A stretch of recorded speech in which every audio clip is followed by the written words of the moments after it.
Good morning, colleagues. It's nice to see you all. Thank you for joining today. We are already 18 participants, so if you don't mind, we can just wait for a couple minutes, like 3 minutes, and then we can start. Thank you very much.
Slajana, do you think we can start now?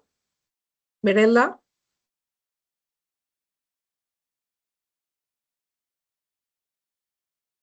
Keltun, can you hear me? Yeah, we can hear you very clear. Okay, shall I start? I think yes.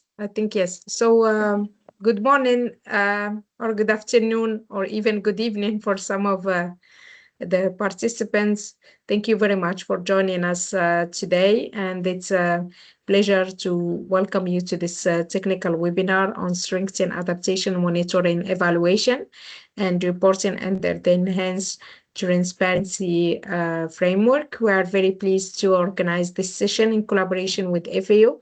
So without further delay, I'm pleased to hand it over now to Mirella from FAO for the opening remarks. Thank you very much, Mirella, for joining. Over to you.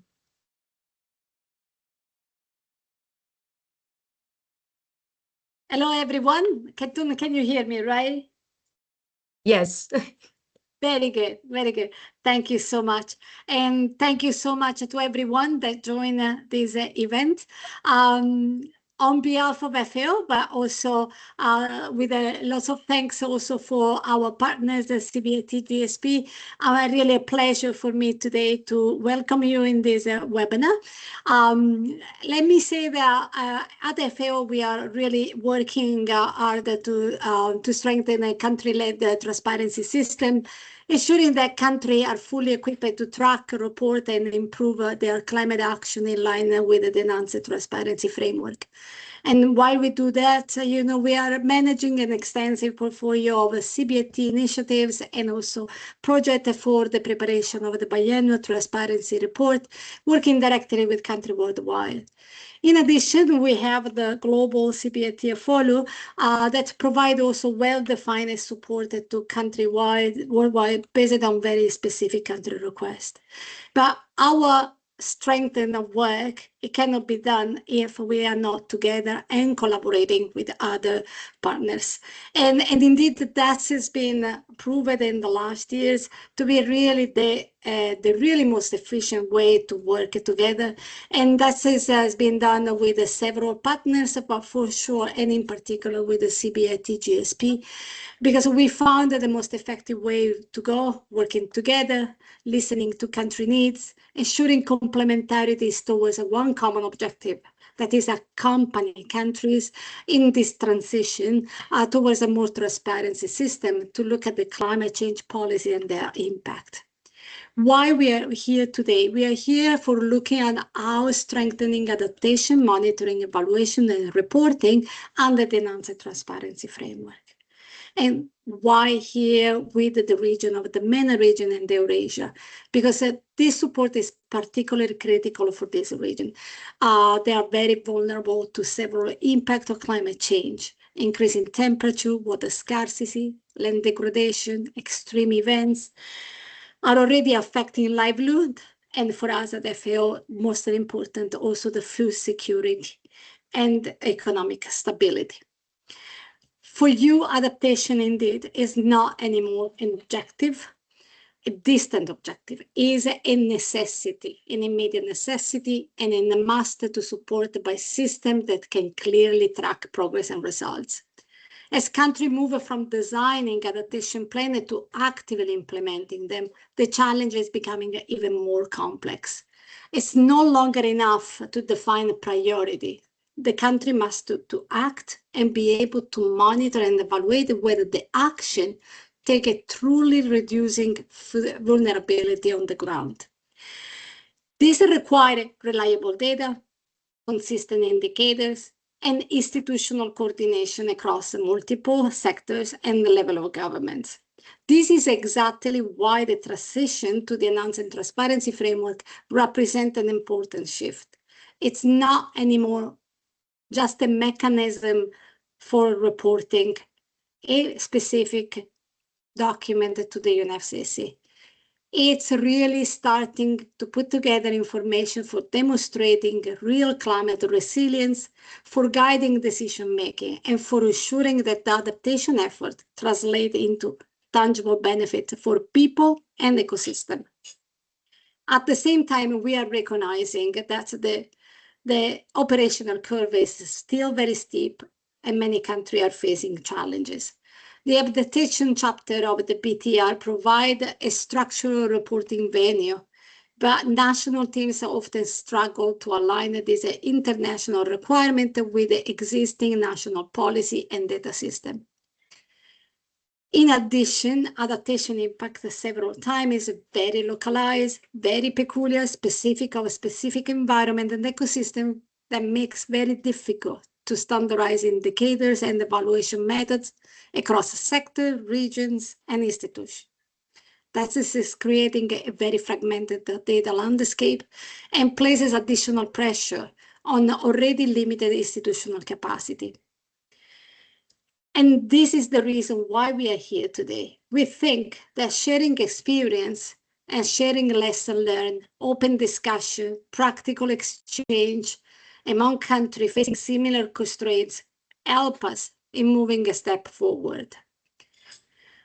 From the review of the adaptation chapter that we performed in the last months, we extracted some lessons learned, and we would like to share with you today our recommendation for an improvement in the next round of the PTR preparation that is happening now.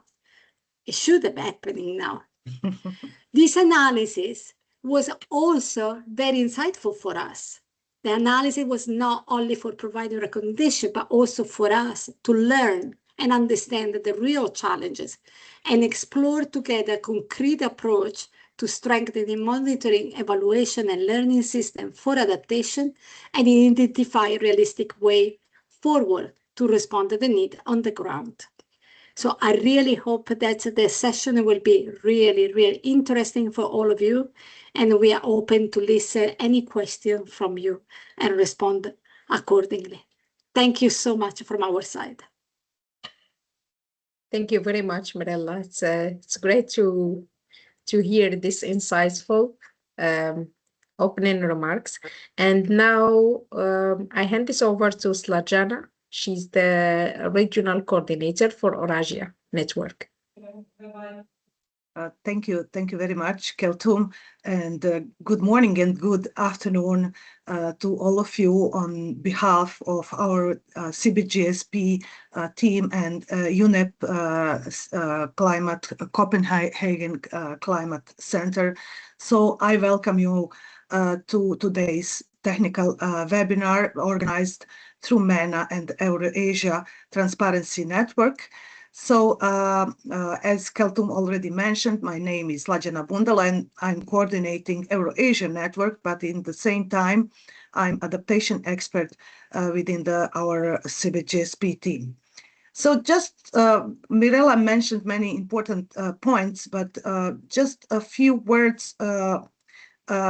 We are all aware that adaptation is a national priority for many developing countries, given the challenges of climate variability, food security risks, socioeconomic vulnerabilities, and all other issues related to negative climate impacts.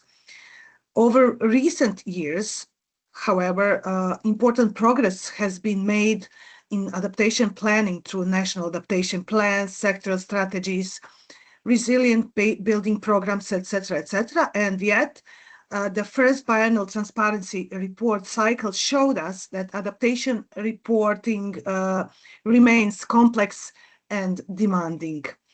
So the key lesson is that reporting cannot be treated as a standalone exercise, since it depends on strong national monitoring and evaluation and learning systems, systems that generate reliable, structured, and consistent information across multiple sectors.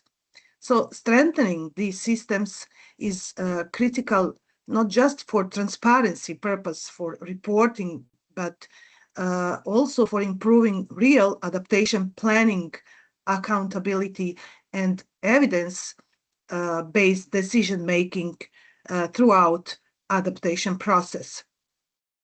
So in this context, the Capacity Building Initiative for Transparency, our global support program, together with FAO, is very much pleased to host this webinar.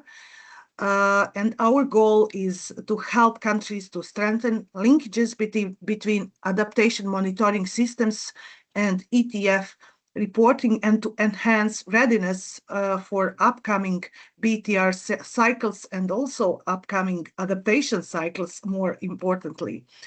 So we are very glad to have you here today, and very much look forward to engaging in exchange with you, exchange of experiences and solutions. Also, we are very much glad for collaborating with FAO on this and other climate issues, and especially in the adaptation issues, since really we consider the FAO and their teams the top experts, global experts when it comes to the adaptation in general. So this is all from me for now. Kaltum, the floor is yours. Thank you very much, Slajana. And it's indeed, of course, FAO colleagues are the most or our biggest and the top experts, not only when it comes to the adaptation, but also on other things related to transparency in general, NDC, tracking, GG inventory as well. So thank you for the continuous support.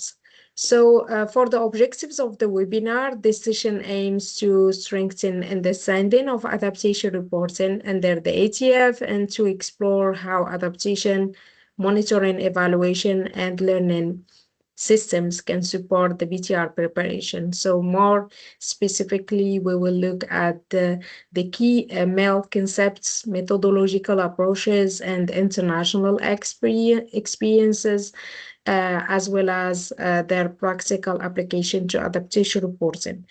So for the agenda, let me just very quickly walk you through today's agenda. So we will begin with the first session on conceptual framework of adaptation monitoring, evaluation, and learning. And we will then have a short interaction and QA before moving to the second session on adaptation, on methodological approaches and international landscape for designing and operationalizing adaptation mail systems. And after another brief QA, we will move to the third session on reporting, on monitoring, evaluation, and learning under the enhanced transparency framework, including also reporting requirements and reflections from the assessments of adaptation chapters in the first BTR submissions that was prepared by our colleagues from FAO. So, and finally, of course, we will conclude with the short feedback survey, followed by a wrap-up and closing remarks.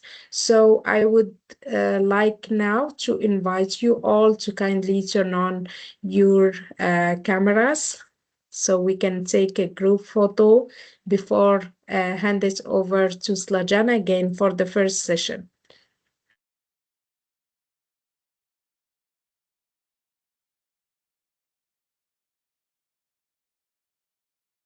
It's nice to see some faces, but we need more. Ice Nazana.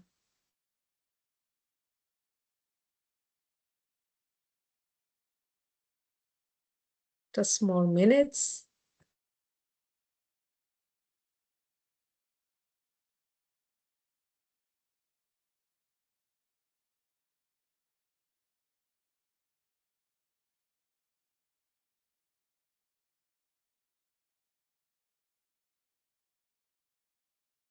Few more minutes, few more pictures. It's nice to see you, Eva.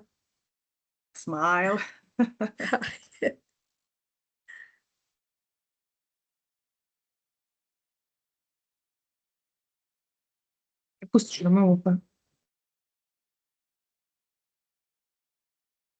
And then the third one is here.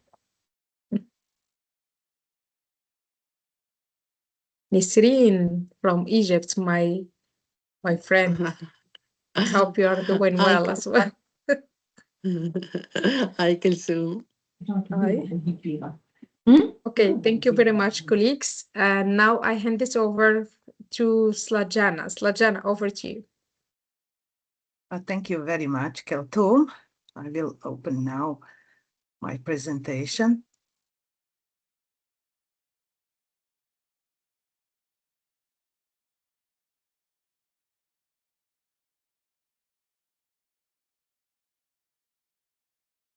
Okay, do you see my slides? Yes, okay.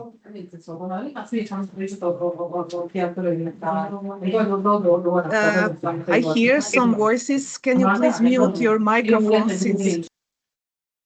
Okay, thank you. So let's start with the first session for this webinar on adaptation, monitoring, and evaluation and learning conceptual framework. So as we all know, the adaptation process is not linear, but iterative, where countries in cycles assess risks, then plan, mobilize resources, implement activities, monitor them, and learn from each cycle, and then feed those lessons back into the next round of the planning. This ensures actually adaptation to remain dynamic and effective in face of the adjusting to the climate realities. So there are 4 key steps in the adaptation cycle, as you can see in this slide.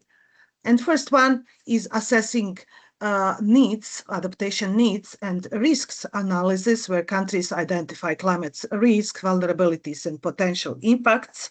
Also assess exposure of the sectors, like different sectors, agricultural, health, infrastructure, and other sectors. In the next, they prioritize adaptation options based on the urgency, development priorities, or or feasibility of the options. The second phase of the adaptation process is planning and selection of the options, where countries appraise and select direct adaptation measures, which can be technical, policy, institutional, and other. Also within that phase, they align their national strategies, the adaptation with national strategies, with the NDCs, with global framework like ETF, Global Goal on Adaptation, etc., and develop clear objectives, indicators, and timelines. In the third phase of the adaptation process, countries mobilize resources like finance, technology needs, capacities, internal, external. They work on their institutional arrangements, stakeholder engagements, and also ensure that transparency is also there for adaptation finance tracking. In the fourth phase starts implementation of the adaptation actions,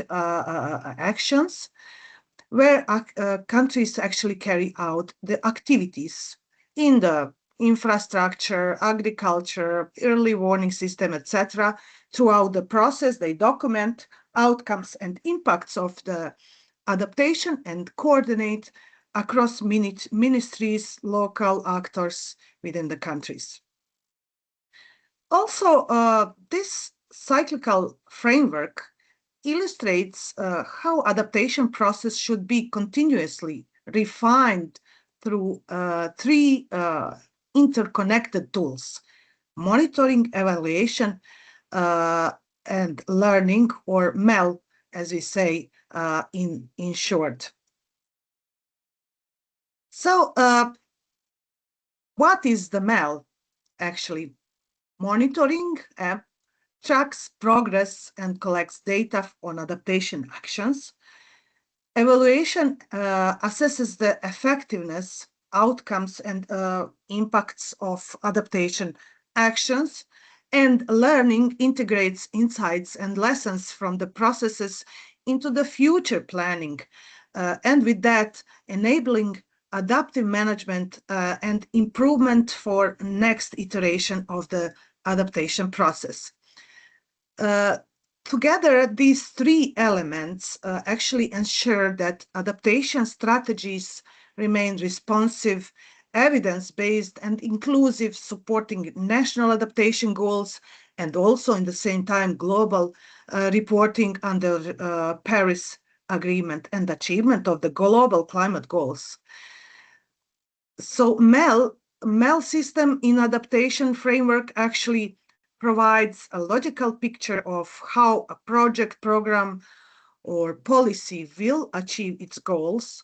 Also, MEL shows the relationship between inputs and results in a focused and a practical way, and also ensures results are fed back. Importantly, they are fed back into decision-making for continuous improvement of the adaptation process of the next, or each next iteration of the adaptation process. So monitoring and evaluation are closely related, but serve a bit different purposes. So monitoring is the continuous, it's the day-to-day process of tracking inputs, outputs, and short-term results. It helps managers in field to track the progress of the activities, identify problems early, and compare actual progress against the planned indicators set up for certain activity. Evaluation, on the other hand, is periodic and takes place at the key milestones. So it looks deeper into outcomes and impacts of the adaptation process, asking why some results were or were not achieved. Evaluation is the one that provides lessons learned, highlights some unexpected effects of the countries' adaptation processes, and also offers recommendations for improvement. So, in general, monitoring tells us what is happening right now in the adaptation process, while evaluation helps us to understand why it happened and how we can do better in the future. When we talk about monitoring and evaluation for adaptation, it's important to recognize that actually we have a wide range of the methods, tools, approaches that are available. And some of these are specifically designed for adaptation, and they can be applied across the entire design process, from defining the context and goals of M&E framework and all the way to reducing all the way to conducting export evaluations and audits of adaptation programs and policies. Broadly speaking, there are three key aspects, potential focuses of adaptation monitoring and evaluation, as you can see here on the screen. First focus is a focus of M&E on climate change hazards, impacts, and vulnerabilities. This means it focuses on tracking risks in the most vulnerable sectors, regions, or systems. The second one is monitoring and evaluation of adaptation processes. Here we look at how policies or plans that address climate change adaptation have advanced in specific sectors and how the capacity to deliver them has been strengthened. And third, monitoring and evaluation of adaptation outcomes. It focuses on measuring the changes brought by adaptation actions, for example, reduced losses, lower vulnerability to climate change, enhanced adaptive capacity at the community, national, subnational level, etc. So together, these three dimensions, potential focuses of M&E, ensure that M&E systems not only capture what is happening, but also provide the evidence we need to improve adaptation strategies and deliver real resilience on the ground. So let's talk a bit about adaptation indicators and why they matter for monitoring and evaluation and learning. And it is in its core, in its base, monitoring and evaluation for adaptation is a system of indicators designed to systematically analyze the results and impacts of adaptation measures, actions, activities. These indicators do not just measure outcomes, they also provide feedback on how effective our decision-making processes are. In fact, some indicators are essential for risk and vulnerability assessment, serving as to us as a very starting point of the adaptation cycle. But for indicators to be meaningful, two conditions must be in place. First, which is not related just for adaptation M&E, but for entire climate agenda at the national level. So the first precondition is that actually countries need to have established legal framework and clear definition of institutional responsibilities for monitoring and evaluation. Without that foundation, indicators risk becoming fragmented or inconsistent. So also importantly, each indicator must have a direct and clear connection with the adaptation goal. When we talk about national level, that means connection with the national adaptation goal. If that link is not strong, the indicator will not help us understand whether adaptation in our country is truly working. So adaptation indicators provide the foundation for understanding whether adaptation is working or of evidence-based adaptation. They guide us from risk assessment through planning, implementation, evaluation, and ensuring that every step of adaptation process is accountable, effective, and aligned with the country goals. I will not go deeper here since my colleagues from FAO will talk more about the adaptation indicators and setting up M&E systems. I would like to move here to the global frameworks on the adaptation.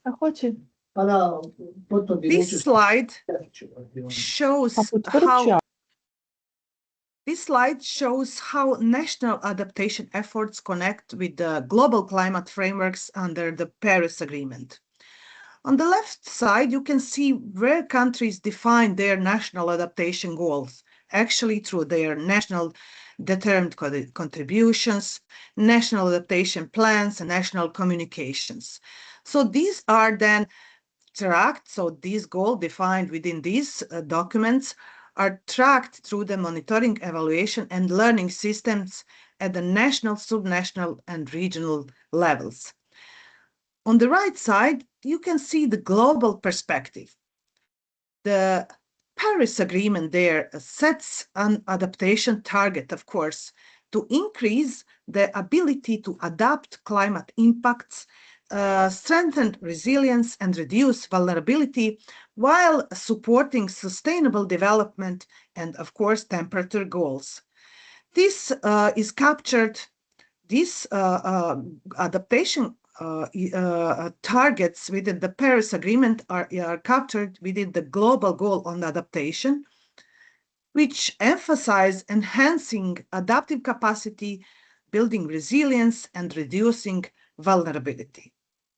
So to measure global progress, global goal of adaptation indicators and metrics, related metrics are being developed. So, or drafted, maybe it's better to say. So the challenge here is the balance, or how to balance global comparability with national circumstances so that every country's unique context is respected while still contributing to the collective picture of the adaptation process.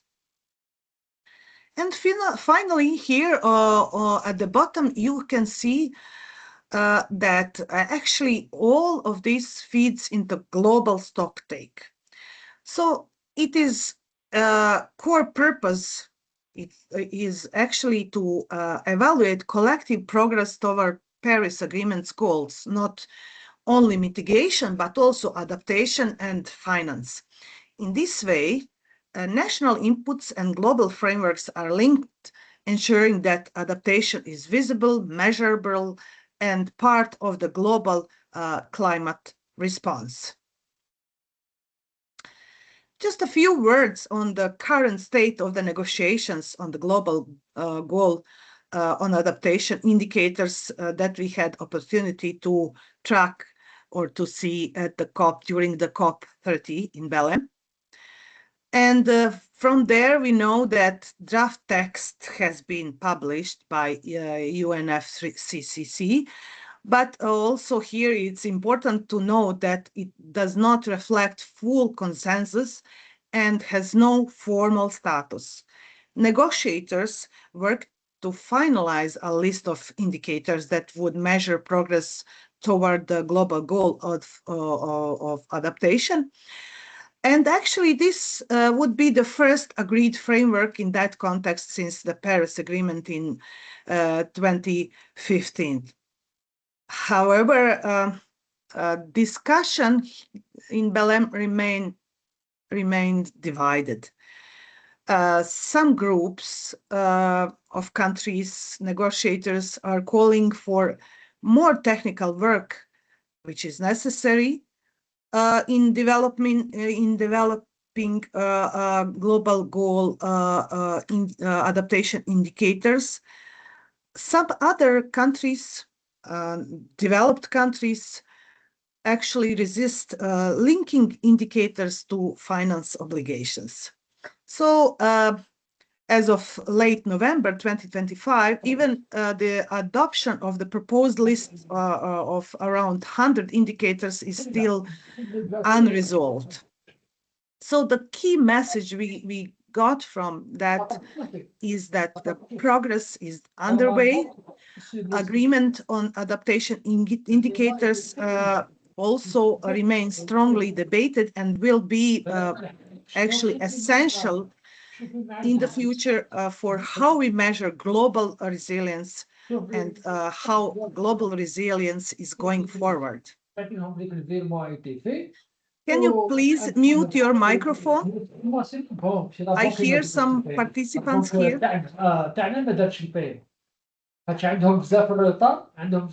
Please, can you mute your microphone?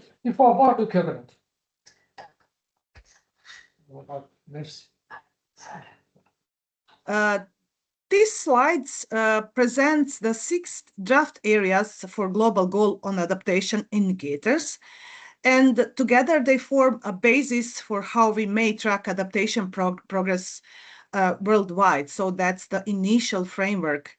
So within these areas, we can start with the climate risks and the impacts, which are looking at hazards, exposure, economic losses to understand the scale of adaptation challenges. Next area of the global goal of adaptation indicators is adaptation planning and governance, which aim to assessing national adaptation plans, sectoral integration, and monitoring systems. Third is focused on the finance and support for tracking adaptation finance volumes, shares, whether vulnerable groups can access resources, etc. Fourth group or indicator areas is focused on resilience of the key systems, measuring resilience in, for instance, agriculture, water, health, and infrastructure. Fifth is focused on social and equity dimensions, ensuring adaptation benefits reach communities fairly, with attention to gender and indigenous.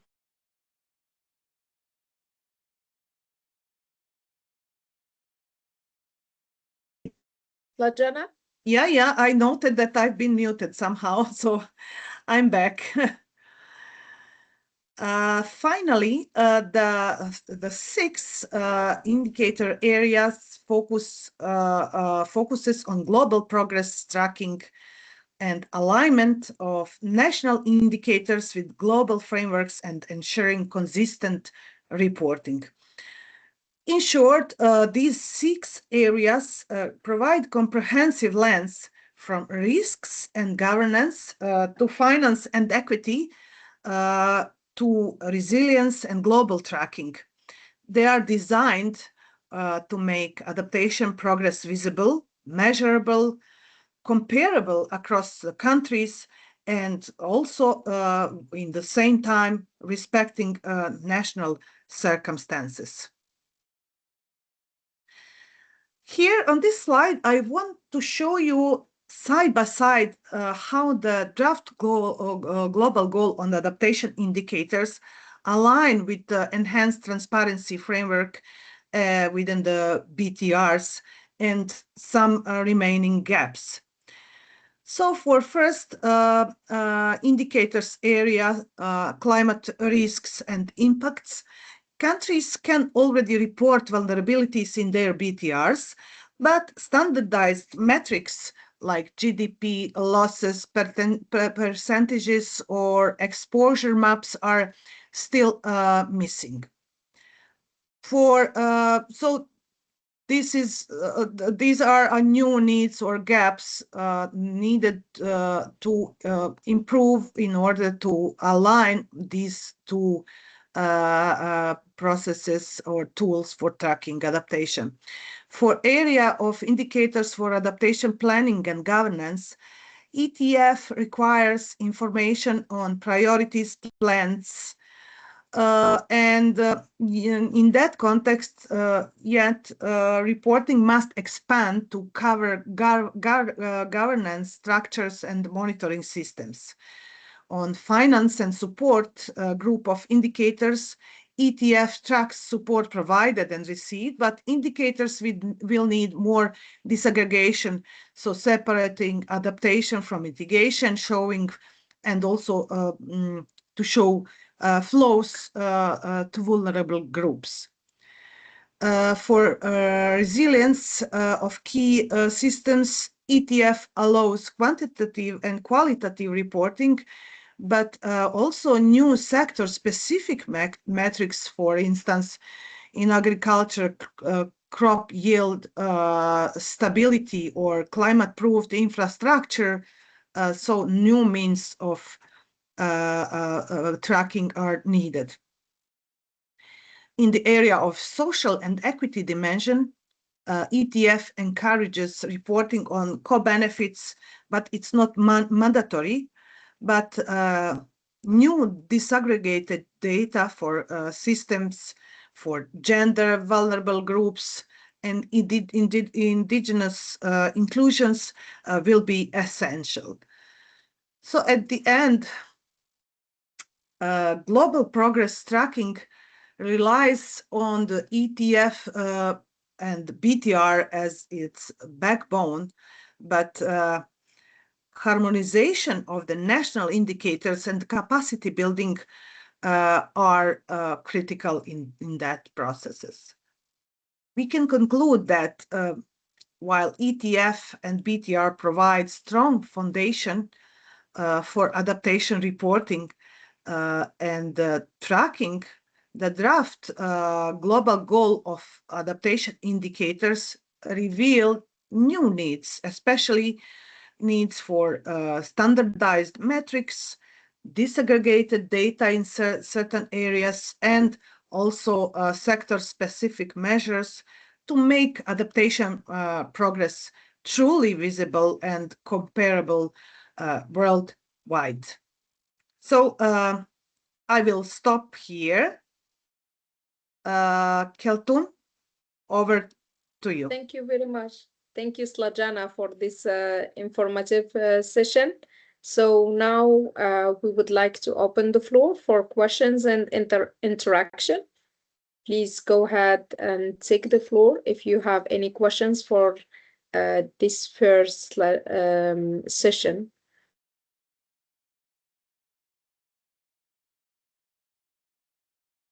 You can also write down your questions on the QA or the chats. They are all available as well.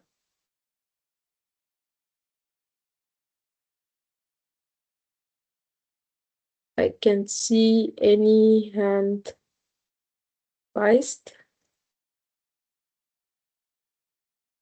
Yes, Leah. Please go ahead, Leah. Hi everyone. Hi, Slajano, Kulthum.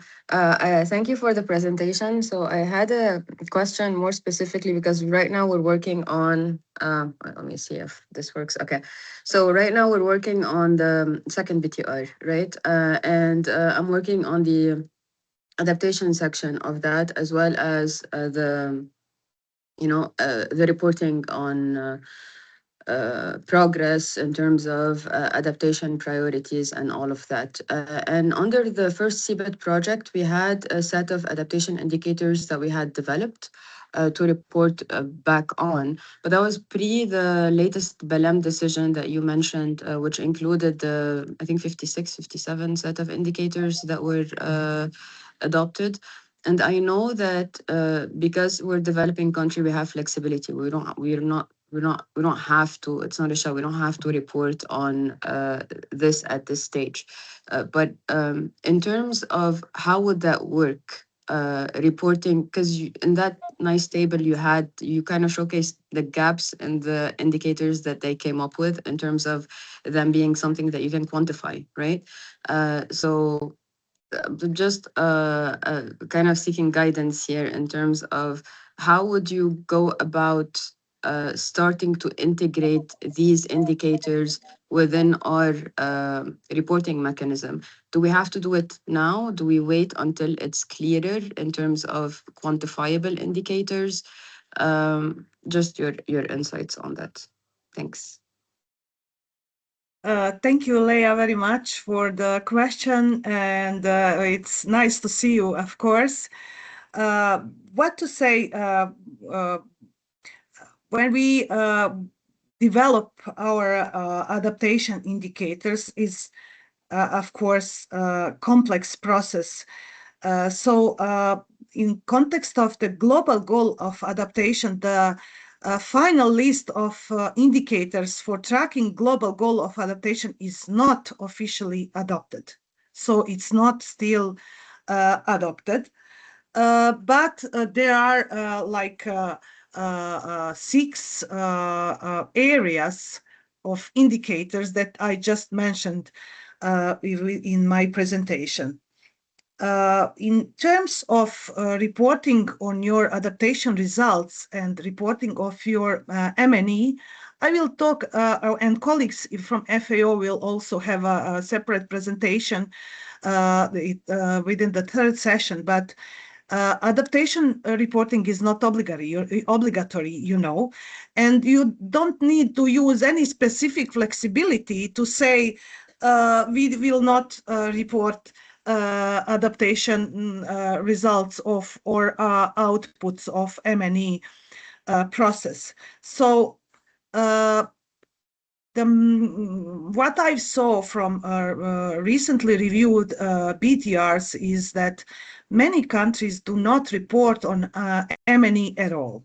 So from my perspective and in terms of the presenting a situation from your national situation in your BTR and to the wider global public, it's important to say whether you have or not established an official MNE framework. If you don't have, it's okay to say that you don't have. If you have, is it operational? Is it maybe under development? Have you already set up your national indicators or not, etc., etc.? So describe, the BTR serves to describe the status. So when we talk specifically about the MNE, status of your MNE framework. Even some, you know, the MNE framework is not easy to develop and to make it functional. Even some really large, big and rich economies from developed world do not have such a systems. And in their BTR, they clearly state we don't have comprehensive MNE, but then they just report, and that's also what I feel as a right, just to report what within the adaptation you implemented, policies, strategies, measures, actions, etc. Everything what you, even it's not on the structured way, provide that information and provide information on the status of your MNE framework in considering any stage in which you are now.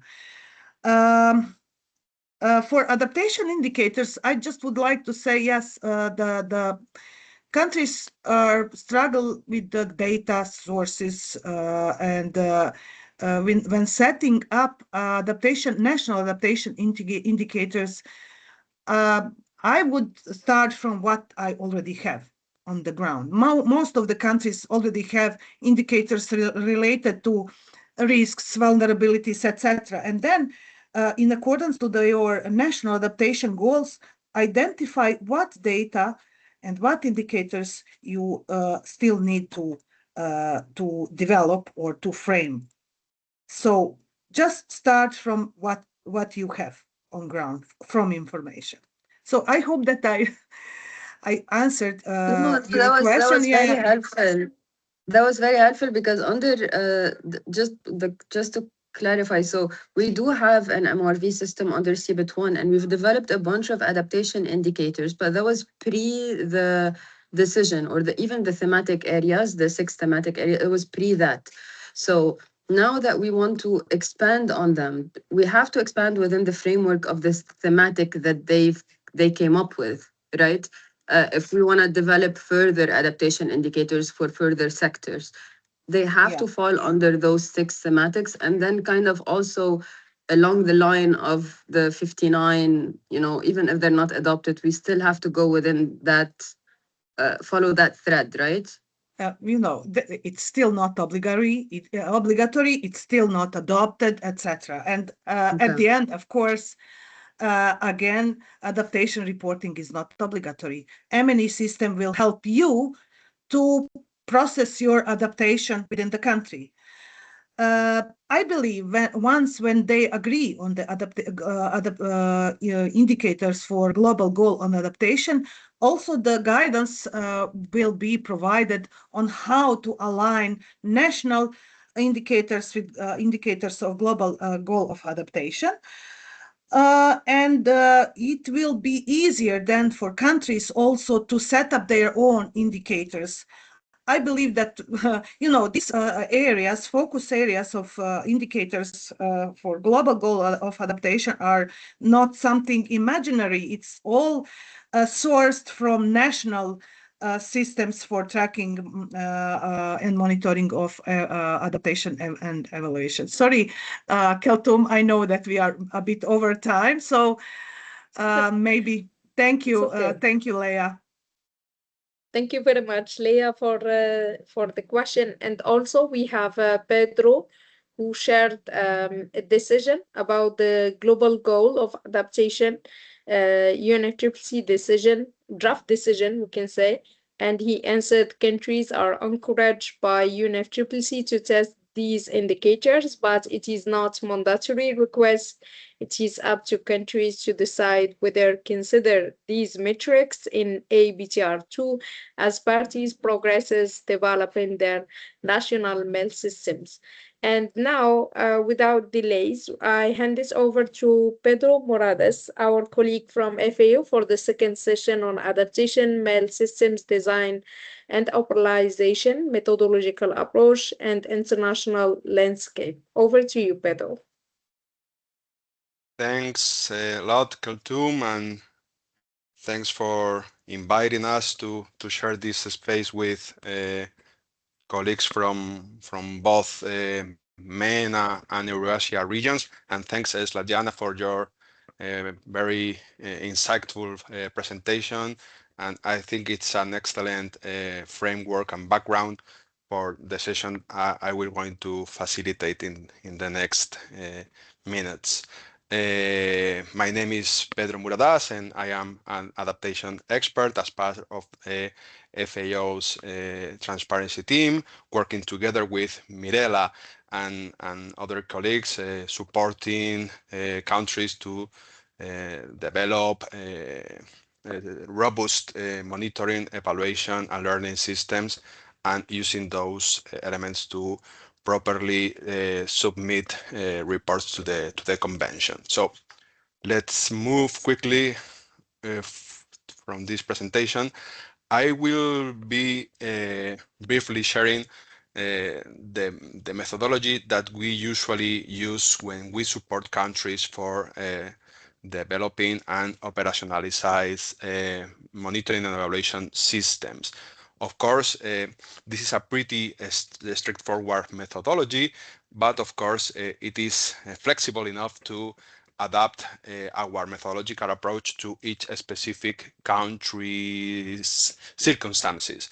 As Slaviana mentioned, every country is starting this process from different starting points, and it is pretty relevant to understand our capabilities and start working together with countries, understanding the current situation and being realistic when it comes to delivering robust and consistent mail systems in under an iterative basis. So we usually promote the idea that it is better to start working, tracking adaptation actions and results rather than waiting to manage perfect information to arrange a perfect mail systems because we usually are pretty far from this final ideal. So we try to work under a efficient manner. So this stepwise methodology comprise 6 different steps. I will be moving and presenting briefly these steps to you. And this methodology is based on a specific publication. We have FAA launched it some years ago, but it is pretty useful and an illustrative publication. So we will be sharing some links in our slides. Of course, we will be sharing these slide decks with you after this workshop. So this is available for you to further understand where are the raw information that it is inspiring this presentation from my side. So step one, of course, is setting a clear baseline situation. So we have to understand where we are, which are our country current situation, if we have an adaptation plan in place, we are developing our mail system together as part of the national adaptation planning process or not, what is the actual governmental structure taking care of adaptation policies in country. We need to understand whether specific risk assessments and adaptation actions have been defined, and of course understanding which are our stakeholder landscape under vertical integration. I mean national and subnational entities, but also a cross-cutting stakeholder on understanding on a sectoral basis. As you know, adaptation is a cross-cutting discipline, so we need to work closely with sectoral policies and officers in our countries to get adaptation mainstream and get the right information we need from these key stakeholders to eventually feed our monitoring, evaluation, and learning systems. The second step, it's about understanding which are our national adaptation goals and pathways. Again, sometimes countries start defining their mail systems without having a national adaptation plan or strategy in place, or these national adaptation plans documents are not robust enough to understand which are the adaptation priorities at a national level. So we need to make sure that the country adequately sets these priorities. In many cases, we have working with countries promoting participatory approaches to define these adaptation goals and pathways, developing a theory of change methodological approach, which is basically defining which are the adaptation needs and which is the expected outputs of these adaptation actions in terms of results and resource needs, to clearly understand where we want to go as adaptation in the mid-long term. So if we clearly define which are the institutional arrangements, the capacity needs to go to achieve these adaptation goals, we will be in a perfect situation to move into the next step, which is clearly define the purpose and focus of the monitoring, evaluation, and learning framework. We need to understand what we want to track under these MEL systems. As Slejana briefly mentioned in her presentation, we would like to track different elements concerning the adaptation planning cycle. Not only the actual progress when it comes to implement specific adaptation actions, but also, and most important, the expected positive impact behind the implementation of such adaptation actions. It's that we call adaptation outputs, outcomes.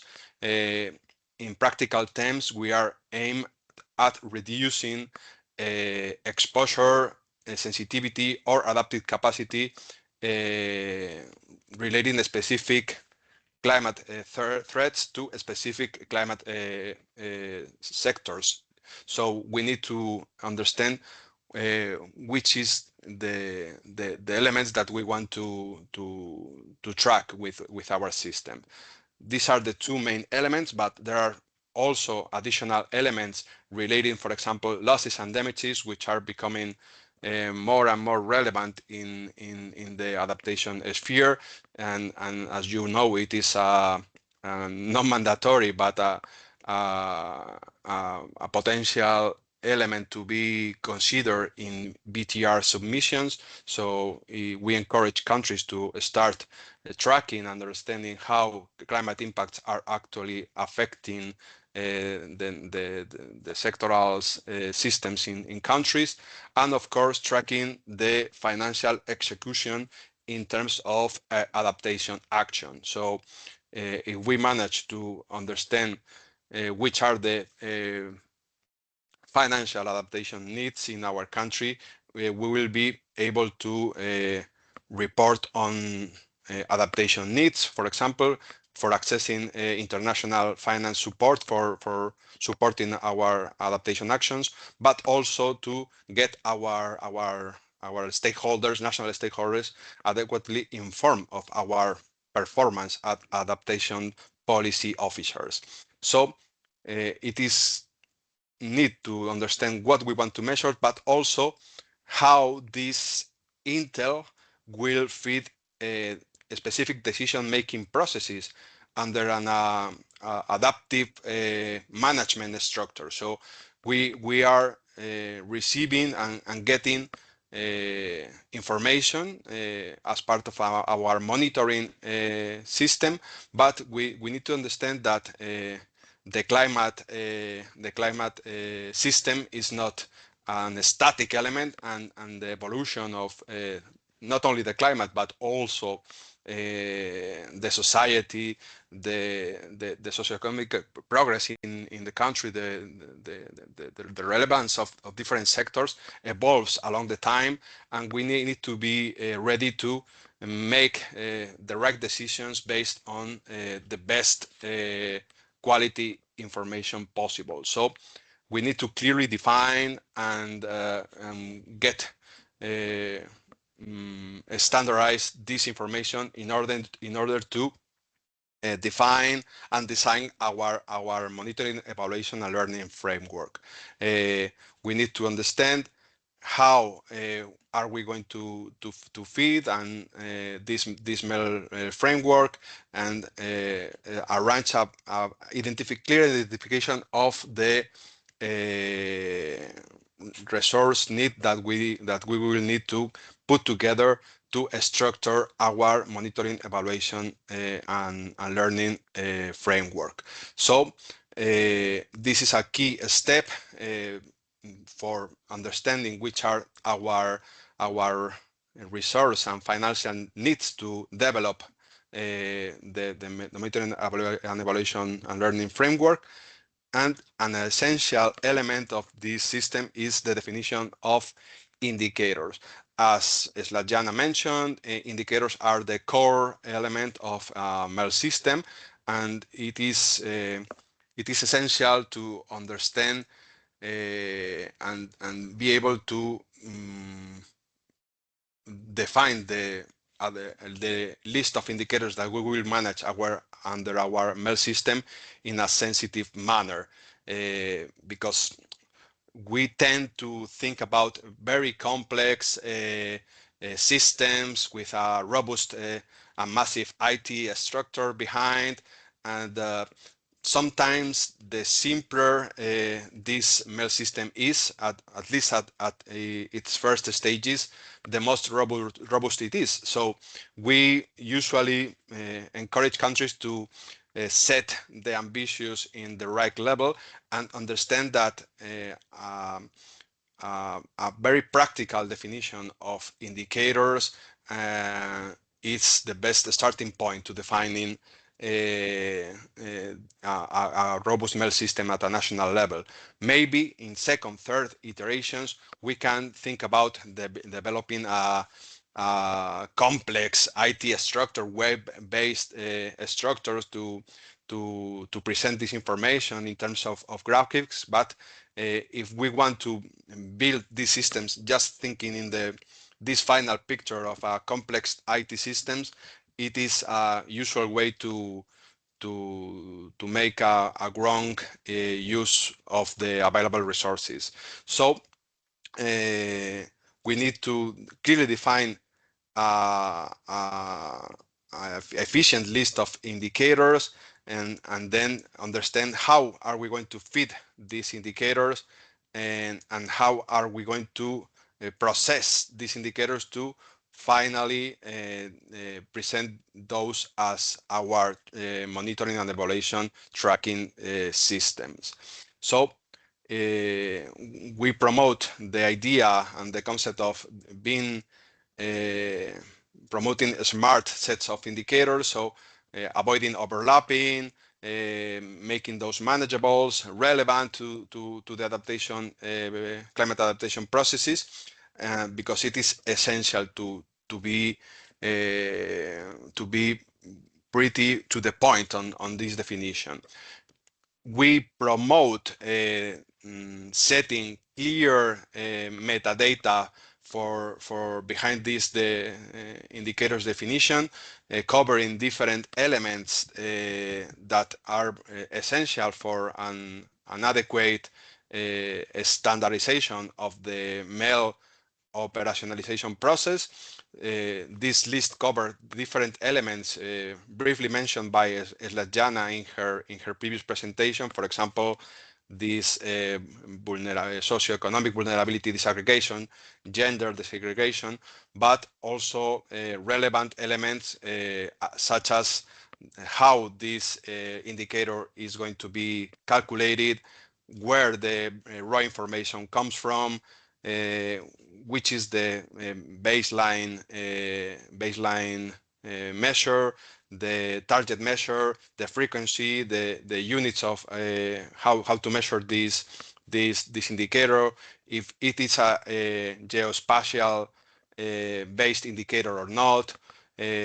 So we promote and we encourage countries to work using this metadata sheet for defining the indicators that are eventually set as part of the MEL system. The key question is from where we get these indicators. So where is our starting point for start feeding our adaptation MEL systems? Of course, first data source is the National Climate Risk Assessment.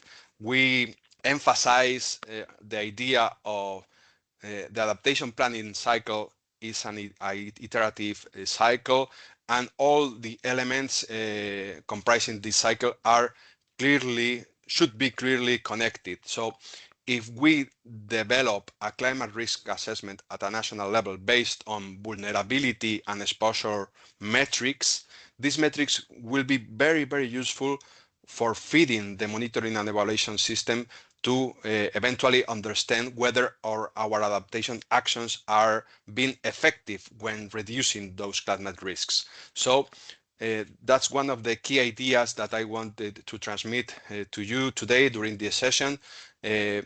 Always thinking about how the climate risk assessment will support us not only defining adaptation priorities, but also tracking the actual implementation and the efficiency of such adaptation strategies.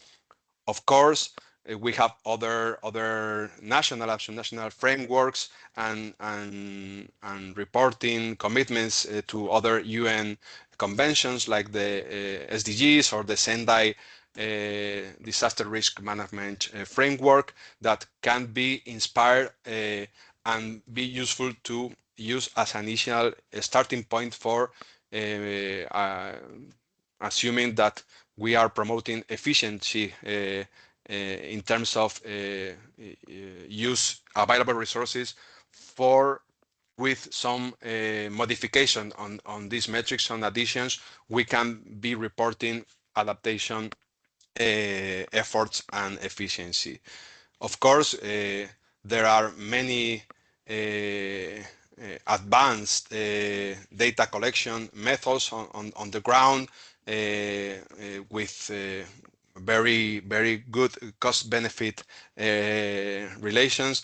So that's something that, depending on the adaptation priorities and the available resources and support received for specific countries, that these innovative data collection methods could be, of course, promoted and adopted as part of the data management structure.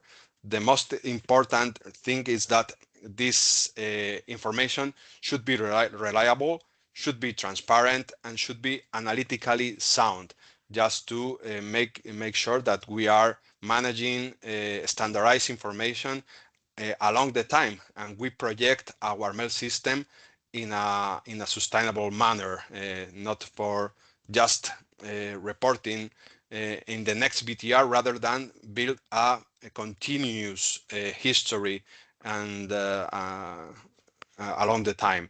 So we need to define a specific manual of procedures for managing this mail system. Of course, we need to keep some kind of continuity with the team in charge of this relevant system, and define and sign with key stakeholders the right institutional agreements for making sure that the information flows are adequately addressed. Finally, if we manage to get all these elements together and in place in the right time, we will be ready for getting our mail system operationalized. I am perfectly aware that the key element here in this equation is the finance needs that a country needs to have a dedicated team of three people in place working specifically in this system, and we have the IT structure in place. We have delivered a baselining exercise. So I understand that this checks these requirements and needs some previous investment behind, but it is the right way to get this mail system operationalized. So that's in short the kind of work that we develop shoulder by shoulder with our national counterparts in countries that we support. And I would like to finalize this stepwise methodology, just emphasizing that we definitely promote considering the gender and social inclusiveness elements in our mail systems. So that's something that we emphasize working with countries, and we truly understand that it is beneficial, not only in terms of complying with reporting requirements, but also for promoting inclusiveness and gender positive adaptation pathways in our countries. I will briefly share with you 3 examples from countries that we understand that are good, inspiring examples for you to understand where the best in class mail systems globally are. So I will be briefly sharing with you these 3 country-based examples.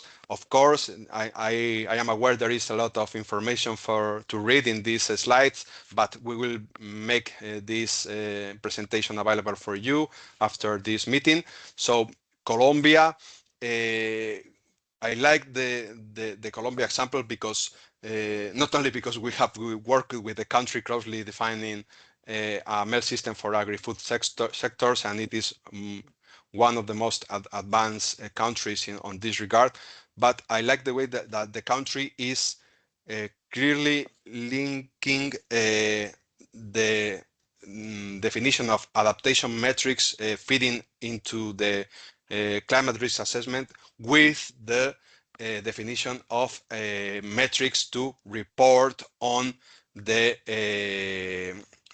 monitoring and evaluation system. So it is a spatially based monitoring system, and it is available under this CIVRA, which is a geodata-based working with different spatial indicators covering different dimensions regarding the 3 elements that define a specific climate risk assessment: the hazard element, the vulnerability element, and the exposure element. So the country this way is perfectly capable to understand which are the key elements to work under a coherent adaptation strategy, and understand through this tracking system where this adaptation action is being efficient or not. And yeah, we have included the link to this system. You can visit the web page and get some additional information from this system from Colombia. In Europe, probably Germany is the most advanced country when it comes to have a robust mail system in place. The country is been working for many years behind with specific adaptation indicators, covering the entire adaptation planning cycles. They have a clear defined reporting cuts, and they are timely providing these monitoring reports, which are pretty complete and extensive. And the system is based on a specific list of up to 117 indicators covering different elements with different cross-sector approach. So I recommend you to visit this system if you want to get inspired by a very well structured mail system. And finally, we have another case in Latin America, a country that we have been also been supporting. Panama clearly understood several years ago the relevance of defining a monitoring and evaluation system, and some years ago the country worked to define specific national adaptation indicators, but also specific loss and damages indicators. So it is one of the few countries in the world that have set a specific loss and damage tracking system. I would say that this system is now under review because the work shows some margin for improvement, but even though it was a perfect baseline situation for supporting and tracking the adaptation progresses, actions state in their NDCs and adaptation strategies. And the country has also defined a very comprehensive climate risk interactive atlas available in the website of the Ministry of Environment of Panama. So they have defined specific climate risk metrics as well, and it is a perfect way to improve this existing MEL system. But again, I think the country defined a specific set of 21 plus 16 indicators, and it was a perfect baseline for the country to start progressing in the definition of a robust and comprehensive monitoring and evaluation system. So I will stop here. Thanks a lot for your attention, and I will leave here my presentation. Thanks a lot, and I am available to address any question from the audience. So over to you, Kelton. Thanks. Thank you very much, Pedro, for this informative session, and we would like also to open the floor for your interaction. If you have any questions for Pedro.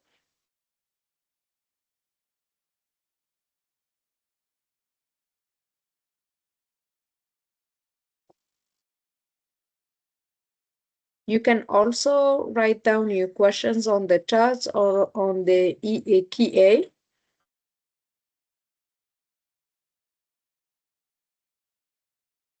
Okay, so if you don't have any other interaction and questions, thank you very much, Pedro. So now we will move to the third session on reporting on MEL under the Enhanced Transparency Framework.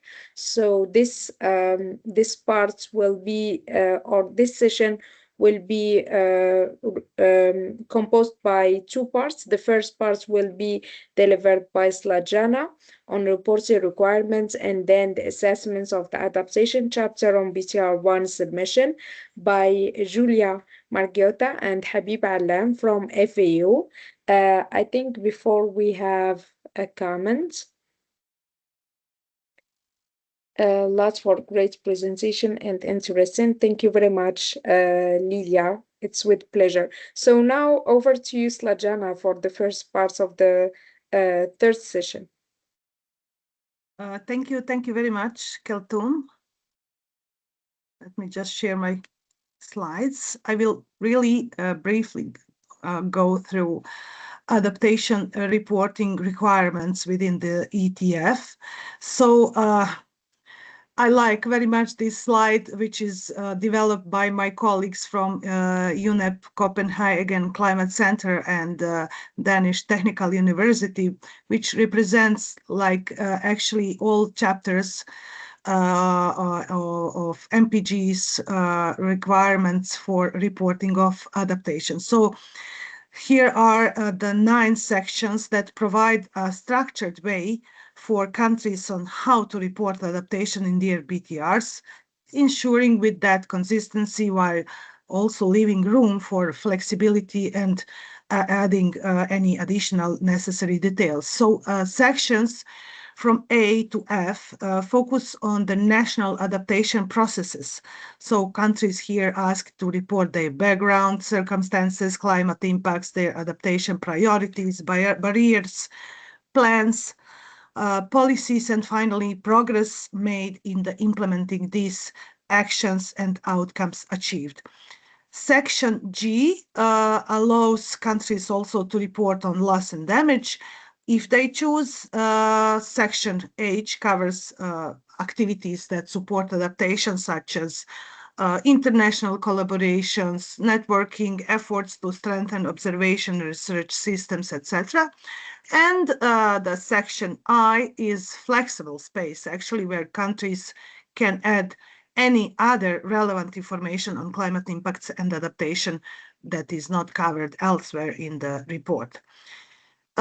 It's important just to note that sections A, B, C, D, E, and F are closely aligned with the adaptation process itself. So they cover the full cycle from identifying vulnerability profiles, national context, setting adaptation priorities, targets, deciding on adaptation efforts, and also finally monitoring of implementation and evaluation results. So in this way, the reporting guidelines mirror the logical progression of the adaptation planning and practice, which is usually defined within your adaptation documents, NAP, in most of the countries. Also, it's important to note that provisions of the MPGs related to adaptation are framed using the prefixes should or may, show that actually reflects the voluntary and country-driven nature of adaptation reporting under the ETF. So each country determine what information to report, how to structure adaptation chapter, which elements to include, etc., or not include, and accordingly, the information suggested in the MPGs for inclusion adaptation chapter of the BTR is not mandatory, but rather intended to guide parties, countries, in strengthening their transparency and comparability, while respecting also national circumstances and priorities. But here is the question: when it's not mandatory, why then countries to report adaptation in their BTR? Here are the listed several reasons or suggestions why to report on adaptation, even it's not mandatory. Reporting on adaptation through BTRs actually can help countries to strengthen the transparency and demonstrate how they are addressing climate risks. Also, it allows them to consolidate information on national circumstances, priorities, actions. Actually, at the end, it supports better adaptation planning and alignment with the national development strategies. Also, by reporting adaptation, countries can share experiences and good practices, peer learning, cooperation, and also they can highlight gaps and needs that can mobilize financial and technical support.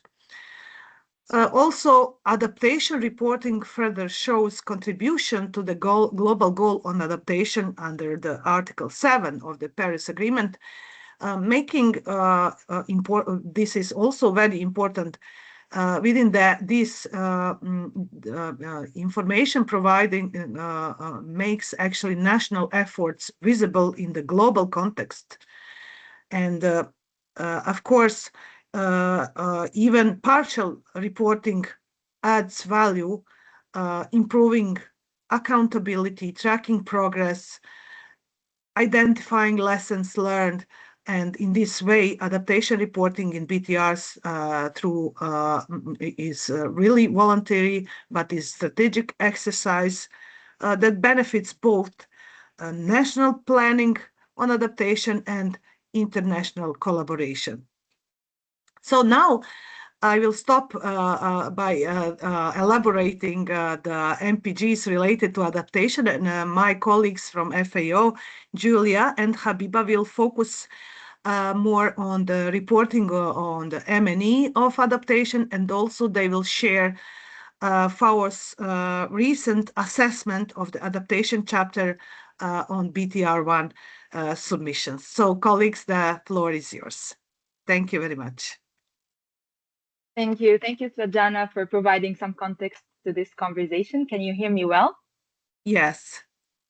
Good. And can you also see my screen? Yes. Yes. Perfect. Okay, so hello everyone. My name is Habiba Allem. I'm currently based in Egypt, and I am a climate adaptation specialist working with Pedro and Mirella and Julia Mariotta on the transparency stream in FAO. I'm happy to be here, and Ramadan Kareem and Eid Mubarak soon to those who are celebrating. So in this slide, you can see the MPG requirements for Section F that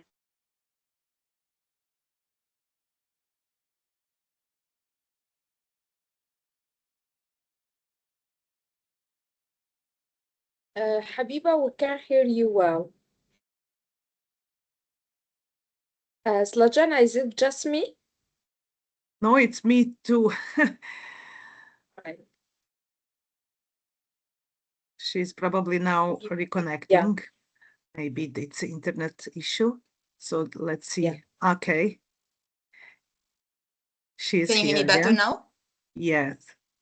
Yeah, now it's better. Now better? Okay.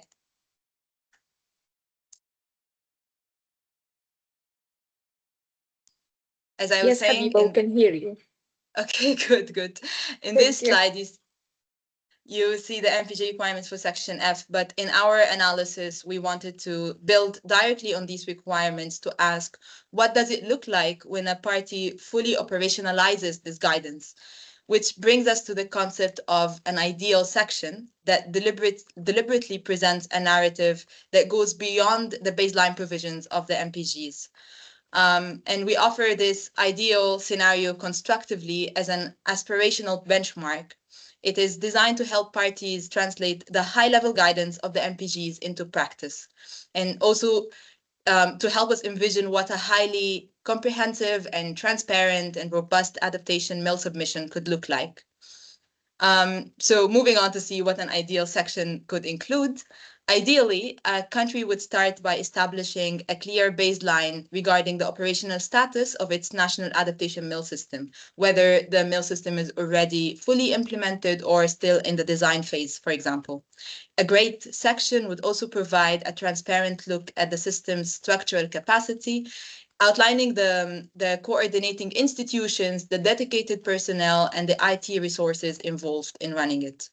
And building on that strong foundation, the report would ideally situate these domestic efforts within the broader international climate architecture.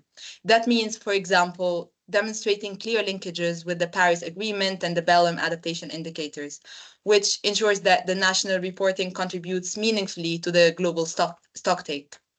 At the same time, breaking the framework down, the MEL framework down into specific key sectors like agriculture or health, effectively shows how the international goals translate into practical sector-specific realities. Moving to the data and evaluation phase, an ideal section would aim to draw a clear distinction between progress indicators and outcome indicators.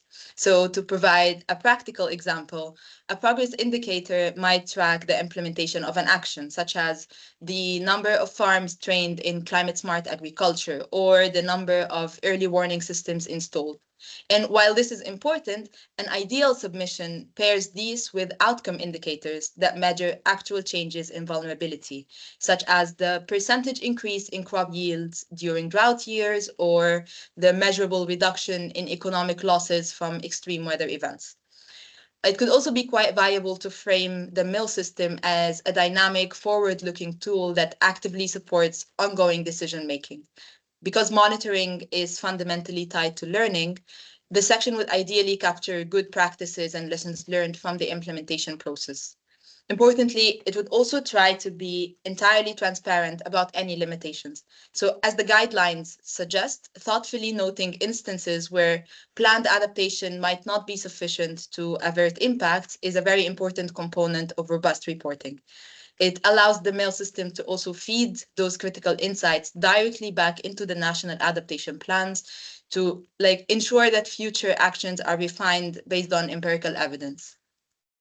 Finally, an ideal section would reflect thoughtfully on the long-term sustainability and the broader development context. Particularly for developing countries, it could be highly insightful to see a detailed discussion on whether the financial and technical support programs that they receive are effectively meeting the specific vulnerabilities that they have identified.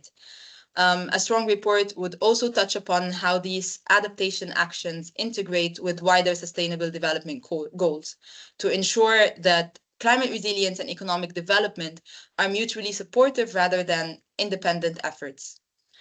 Furthermore, exploring the long-term sustainability is critical, and this can be initiated by asking a question like, will the benefits of a specific adaptation action endure after the initial project ends or after the temporary finding dries up or the immediate crisis passes? Yeah, so now that we've established what a highly comprehensive submission looks like in theory, we will look at the data from our BTR analysis to understand where reporting capacities are currently at. And just to provide some context for this analysis here, we have developed a guiding set of questions based on this ideal section framework, not just for section F on monitoring and evaluation, but also for all of the adaptation sections from A to I that Slajana mentioned in her presentation.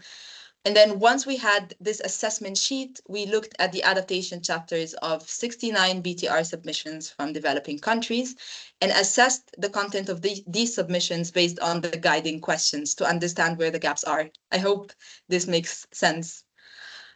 So turning to the findings from our analysis of those first 69 developing ABTR submissions, this first figure illustrates the overarching reporting coverage for Section F provisions. You can see how the submissions are distributed across different tiers of coverage, with the horizontal x-axis representing the percentages of the MPGs fulfilled, and the vertical axis showing, like the y-axis showing the number of countries in each bracket.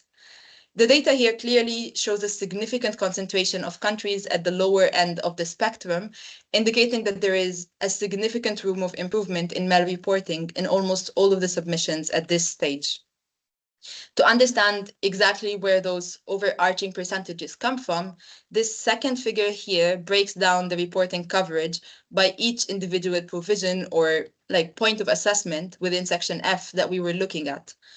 When applying our assessment guiding sheets, we looked closely at the narrative of each submission to determine whether the core elements of every single provision were fully addressed or partially addressed or not addressed at all, which are represented by the dark green, the pale green, and the orange here. So pale-ish green and orange visually capture where information is predominantly missing or only partially reported.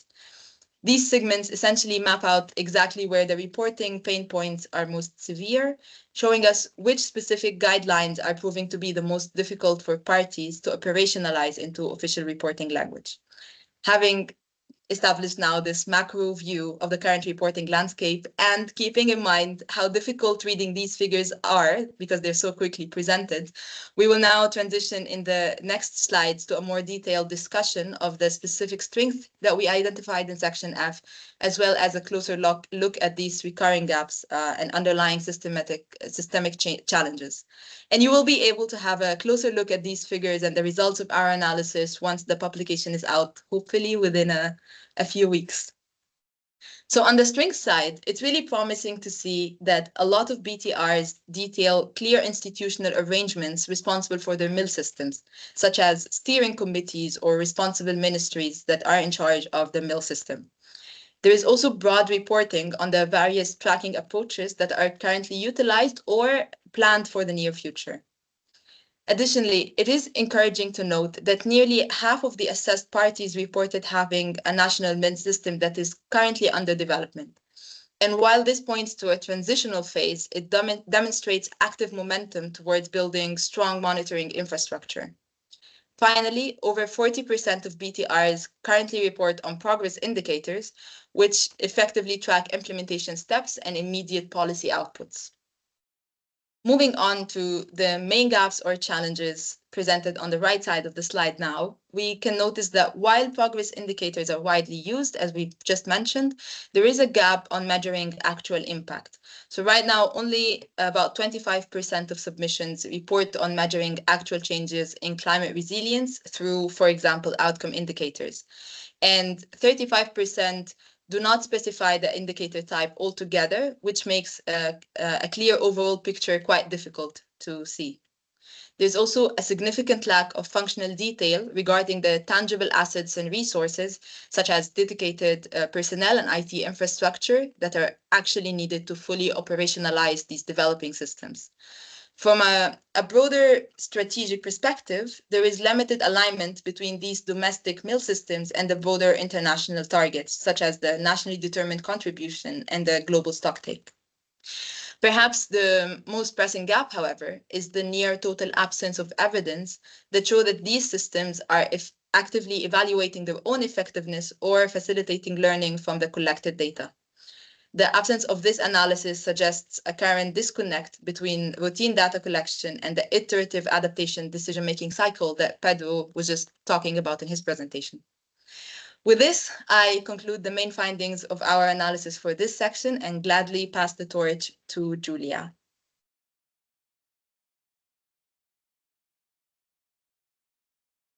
Hi, everyone, and thank you for being here today, devoting some of your time to such an important part of the adaptation policy cycle. And thank you to Keltum and Slatiana for organizing all of this. I'm Giulia Margiotta, and I'm a climate change specialist together with Habiba, Pedro, and Mirella, currently based in VHQ in Rome.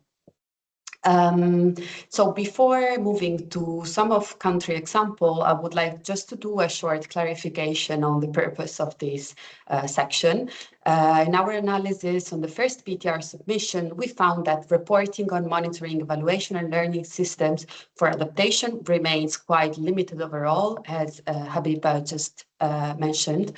In many cases, MEL systems are not yet fully operational, or they are still under development or being institutionalized. This means that there is still significant room for improvement in how countries report in these systems, particularly explaining how monitoring actually helps assess adaptation progress and inform decision-making. In particular, what we often see is that the monitoring systems are described, but the link to outcomes such as resilience or reduced impact is not always clearly articulated, for example. So these are just some examples that will show focus on how countries describe monitoring frameworks in their BTR with different approaches to reporting on systems used to monitor adaptation progress. And in the end, we will also briefly show one example from Indonesia, which illustrates a particularly strong case of reporting. Thank you, Abiba. You can go on the first slide. So let me start with the example of Lebanon, which illustrates how countries can report on an indicator-based monitoring of adaptation progress. So in this BTR, Lebanon describes a national monitoring and evaluation framework, built around the structured indicator framework. These indicators are designed to track progress on adaptation priorities identified under the country's NDC. And what is particularly useful here is the distinction between different types of indicators that helps clarify what exactly is being tracked within the system. One interesting element is in the reporting is the sectoral dimension of the indicators, as you can see in the figure. The framework covers several climate-sensitive sectors, including agriculture, forestry, water resources, DRR, and health. And this allows the monitoring system to capture adaptation progress across different policy areas and to link then adaptation actions within the sectoral outcomes and enabling conditions. The BTR also reports the development of a digital platform called MISCAL, the Management Information System for Climate Action in Lebanon. This platform is designed to collect sectoral data and support the tracking of adaptation indicator and also facilitate reporting within the National Climate Coherence Framework. This is also important from a transparency perspective, as it shows how data flows and are being structured to support reporting over time. So overall, this example shows our reporting can clearly describe indicator structure, sector-specific monitoring that helps explain how adaptation progress is tracked. At the same time, the system is still evolving, and future reporting could further strengthen maybe the explanation on how monitoring results are used to assess effectiveness and inform decision-making. Habiba, you can please go to the next slide. Thank you. So the second example we chose comes from Iraq, which provides an interesting case of reporting on the methodological design of a monitoring and evaluation system that is still under development. So in this case, the BTR explains that its monitoring and evaluation framework is structured around two complementary pillars. As you can see also in the figure, the first pillar focuses on monitoring the impacts of climate change, while the second one focuses on monitoring the implementation of adaptation actions. Together, these two components feed into a broader process of policy evaluation and potential redesign, creating a link between monitoring results and adaptation planning. This distinction, I think it's particularly useful because it separates the monitoring of climate risk from the policy responses. And another interesting feature described in the BTR is the use of KPI-based monitoring framework, where indicators are developed using a SMART Plus methodology. In this way, indicators aim to be specific, measurable, achievable, time-bound, context-appropriate. This level of methodological clarity can be very helpful for understanding how the system is expected to function once operational. So there is a clear room for improvement. This is very positive. Even though the system is still under development, the BTR provides, I think, a relatively clear explanation of the methodological architecture. You can go on the next slides, please, Habiba. So the last example is the one of Serbia, which illustrates how adaptation monitoring can be institutionalized with national policy framework. This is kind of the third focus that we chose to show you. Serbia reports a monitoring and evaluation system that is embedded in the National Adaptation Program that was adopted in 2023. The system is coordinated by the Ministry of Environmental Protection through a dedicated working group that includes government institutions and climate experts. This kind of focuses on the importance of institutional arrangement and ensuring that monitoring systems are not only designed, but also implemented and maintained over time. The BTR monitoring is linked closely to policy implementation with indicators used to track progress in several areas, such as climate parameters, impacts of climate hazards, adaptation capacity building, financial investment in supporting adaptation, and integration of adaptation into public policies. This shows a strong focus on tracking implementation and enabling conditions across sectors. And the report also describes the implementation cycle, starting from describing scientific assessment of climate risk that kind of lays the ground for the development of monitoring indicators and annual reporting on implementations and also periodic revisions of the monitoring framework. This example shows us how BTRs can explain how monitoring systems are embedded within the overall national governance process. The system is, of course, still evolving, but future updates may expand the framework also to include indicators that can measure effectiveness of adaptation interventions and resilience outcomes. Finally, jumping towards the other side of the ocean, we decided to briefly highlight an example from Indonesia, which illustrates a particularly strong case of reporting on how monitoring systems can assess adaptation effectiveness.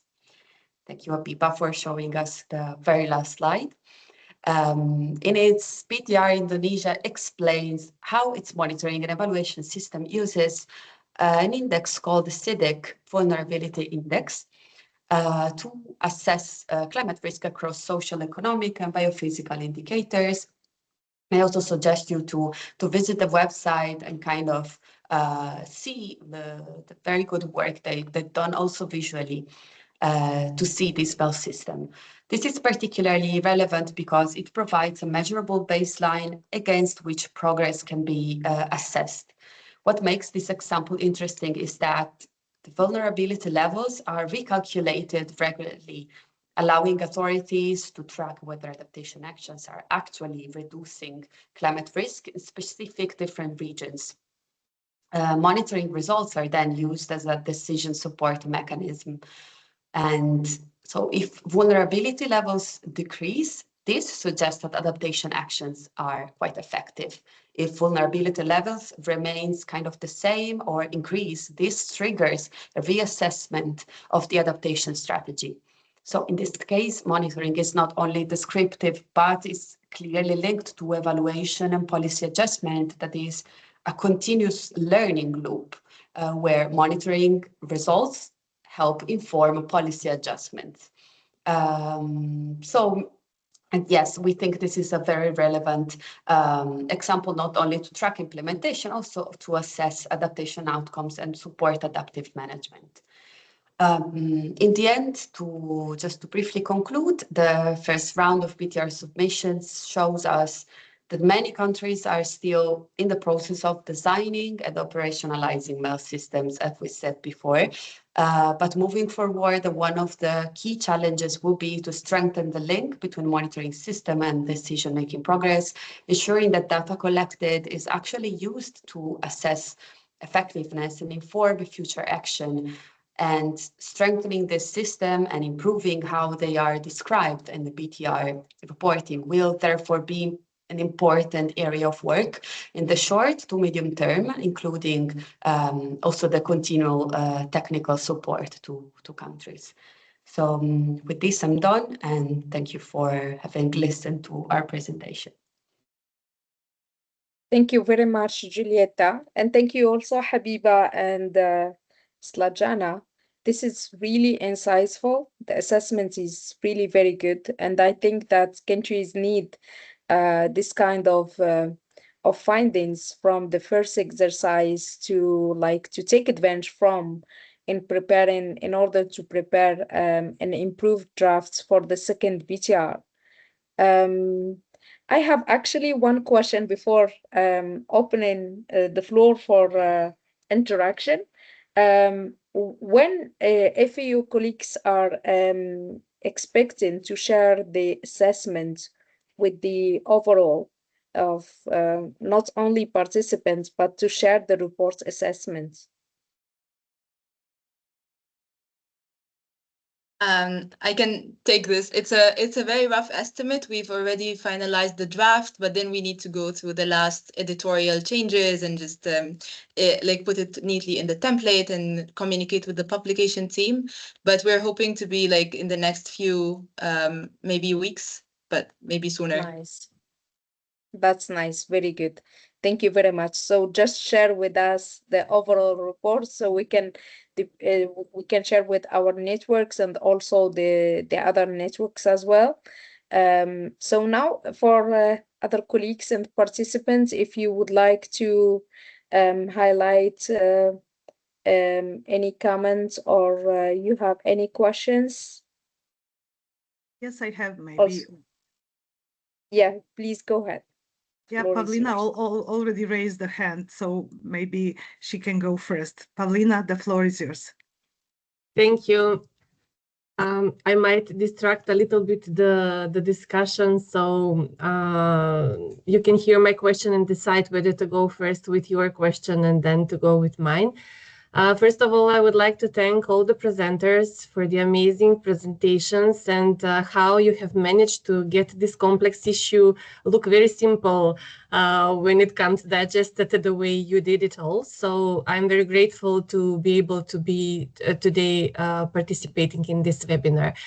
What I wanted to ask is about shifting focus to the other side, because the focus of all the presentation was that national adaptation policies needs to be done first. But in the case of a country where national adaptation policies are not yet adopted, and we have a situation where municipalities could not wait longer to design resilience plans or adaptation plans, so they are let's say more active than the government is at this point. We are in a situation where we have municipalities that have climate resilience strategies, but we do not have national adaptation plan yet. It is in the process of working, but we don't have national guidance yet. So I was wondering whether any of you, of the presenters, can maybe share some examples or experience on how these municipality efforts are taken into account when designing national policies, or how national policies can capture adaptation actions or indicators for monitoring and everything on municipal level. So I would be very much interested if any of you had a similar experience, and if any of you could share it. Thank you.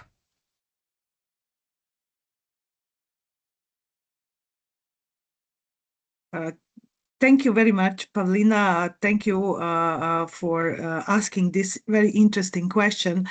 Yeah, it's very difficult sometimes to make a linkage between regional or local level to the national level, and there are very few examples of successfully mainstreamed the local level to the national level, and it's difficult, of course, when you don't have a national system to capture all relevant data. But then in my opinion, I would recommend, if they're for reporting purposes, just the body or institution which is now appointed to report on adaptation through the ETF and within the BTR, just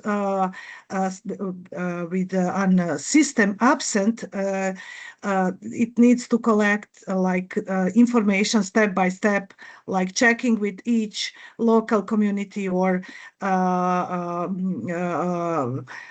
region that it's known that has its own local adaptation strategy. I also have some examples when local level actually overcome the national level in implementing and planning and implementing adaptation.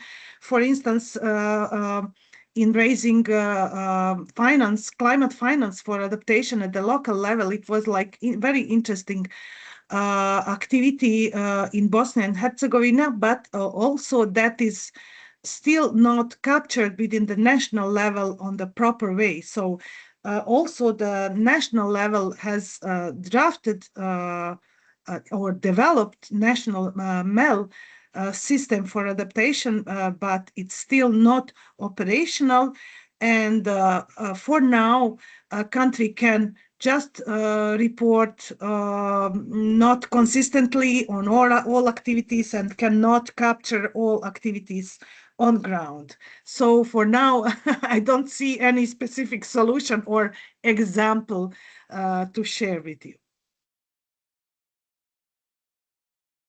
So I just thank you very much, Lajana.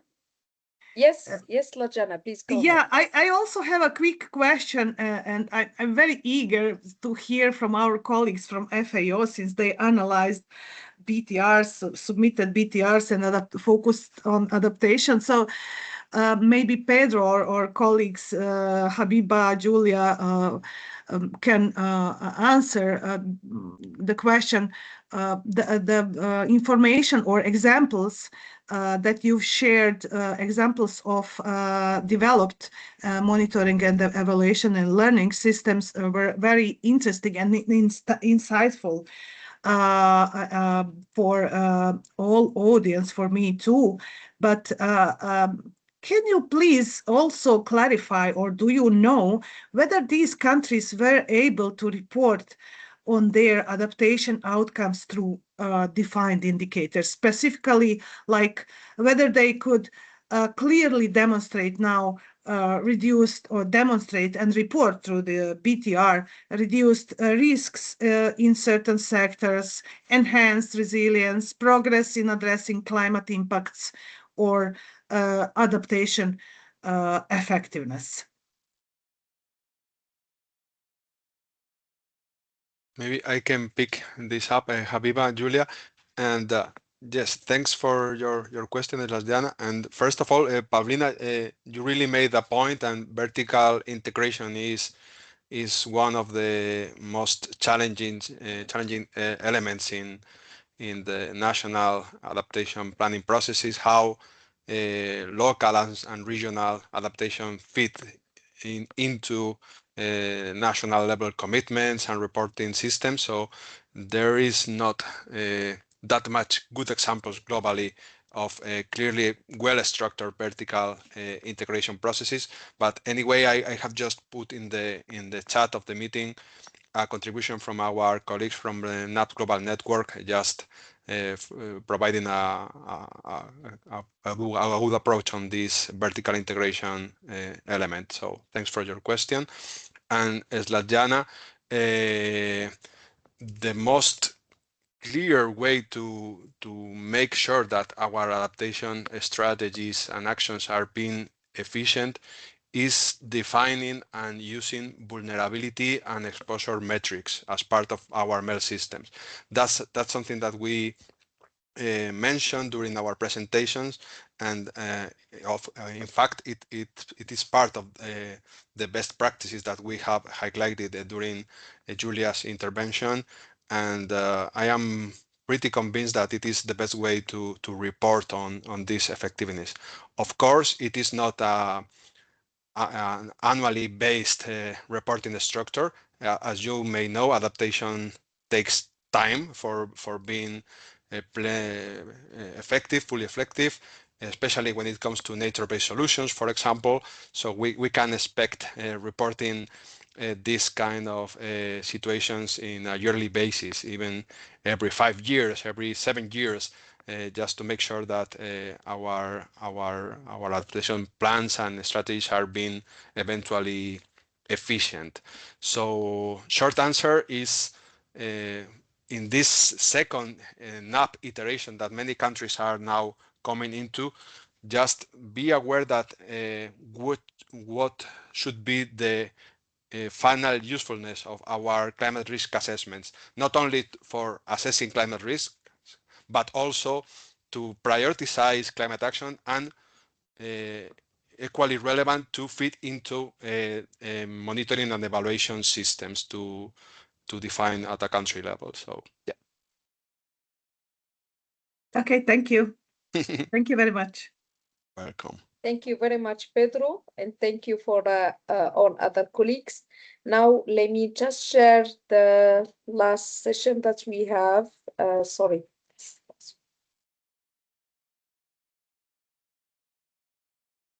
Yeah. Please, I would like to ask you to join our session now. It's just for your feedback and for quiz Mentimeter. You can either scan the QR code here, or also just go to menti.com and enter the code here, 1989 10 37.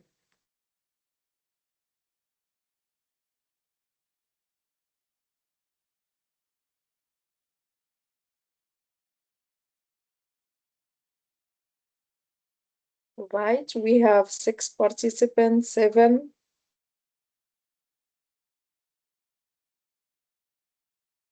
8.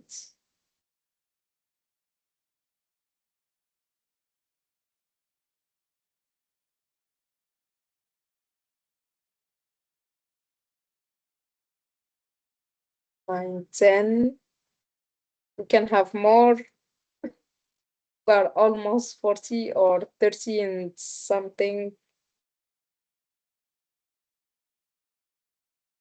Okay, we can start and let other participants join us.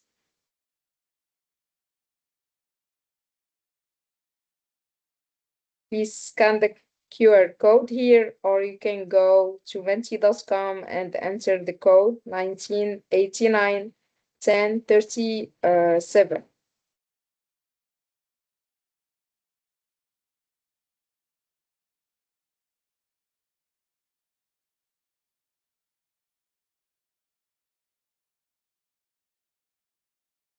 Okay, we can start then. From where are you joining us today?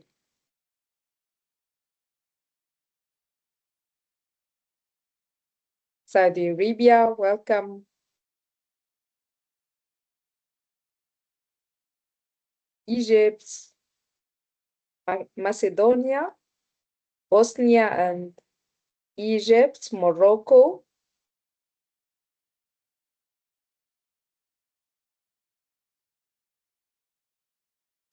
Saudi Arabia, Egypt, Bosnia, and Macedonia. And what else? We have more participants from Bosnia.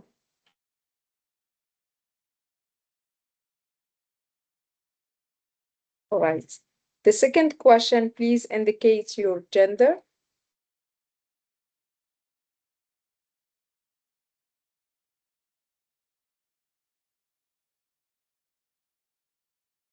I'm afraid that we don't have a gender balance. We have more females.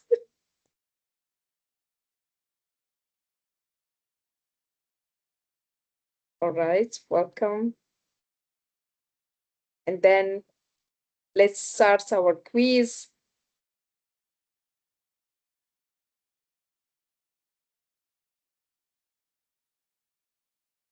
Adaptation reporting in BTR is a voluntary and country-driven process. Is that true or false? First question, adaptation reporting in BTR is a voluntary and country-driven process. True or false?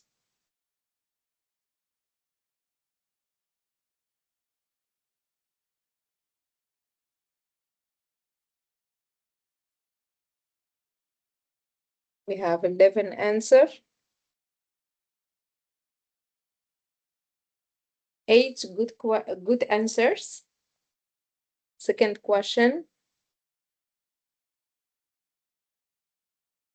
Has your country reported or planned to report adaptation in BTR? Either for people who already submitted their first BTR, or they are still preparing it, or even they started already preparing their second BTR. Is the adaptation chapter has been included or will be included in new BTR?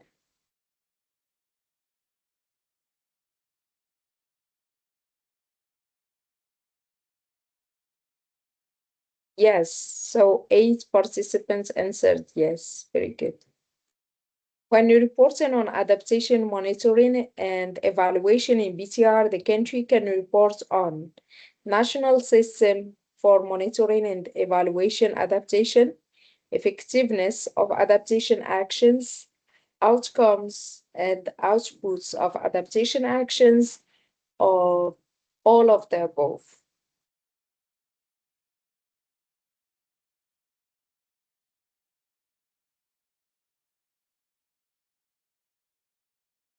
Right, we have 6 good answers. Stay with us. This is the last one. And then we will have the feedback, of course.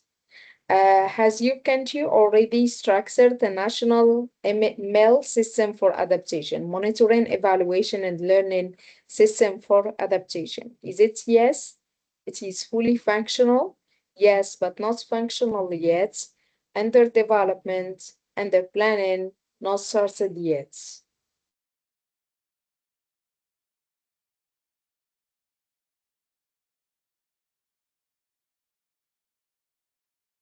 Has your country already structured the national MLE system for adaptation?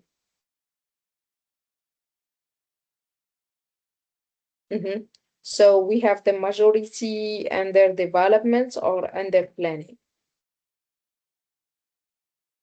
But nobody answered that it's functional or it's already structured.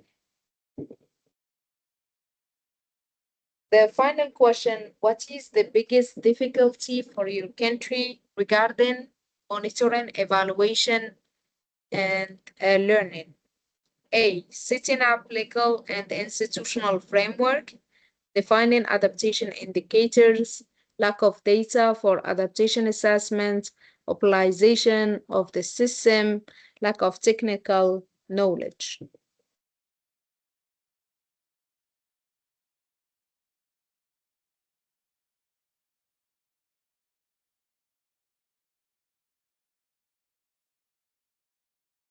Yeah, we have wide range of difficulties.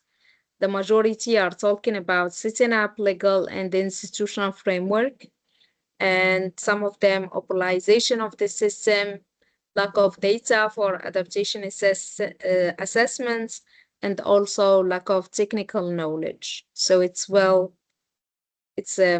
very clear that this is one of the areas that we need to strengthen.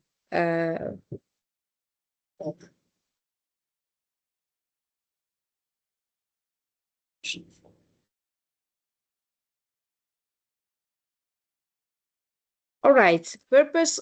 What is the purpose of introducing indicators, or the purpose of introducing indicators for the global goal of adaptation is to help countries and the international community track adaptation progress. True or false?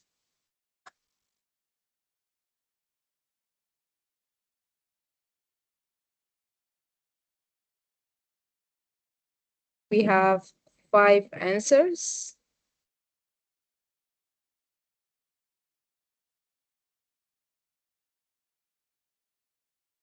True. So all the 5 answers are good.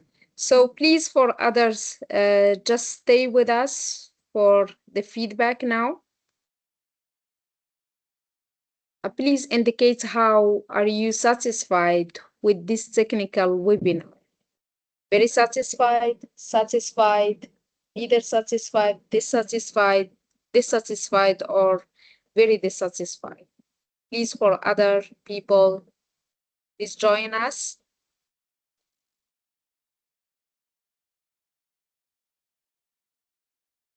This is very important for our reporting.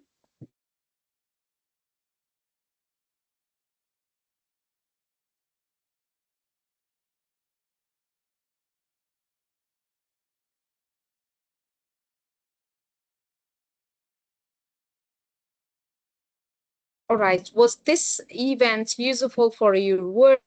Yes, no, or in part?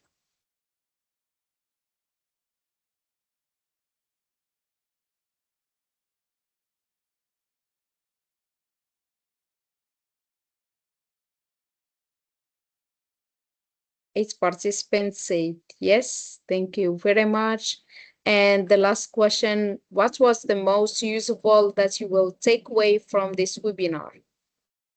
And just to highlight one thing, that's for the MENA region. We are preparing for a regional workshop. The dates and also the venue will be communicated later, but we are hoping that the situation will be clearer and safe for everyone to travel and to join this workshop. And of course, the workshop will be on adaptation and loss and damage, monitoring, evaluation, learning systems, and also reporting. So the most useful, we have the good practices from other countries. Yes, of course. Adaptation structures and indicators practice from countries. Thank you. Experiences from other right. Okay. Structure of adaptation indicators, monitoring, evaluation, and learning systems. All right. Thank you very much for joining us today. And now I hand this over to Mirella, if you're still here, or maybe Pedro and Slajana for any last comments that you may have. Thank you very much. Thank you very much, and I want to also thank for sure my team. I remain here also for being updated and listening also about the evolving of the analysis that has been involved in just at the beginning, and unfortunately due to other events I just diverted a little bit my focus, and so for me it was very important to follow and to see really how it's going. There is a lot of interest. I was in Sri Lanka Africa with many Asian countries and Central Asian countries, and there's been raised a lot of interest on adaptation reporting.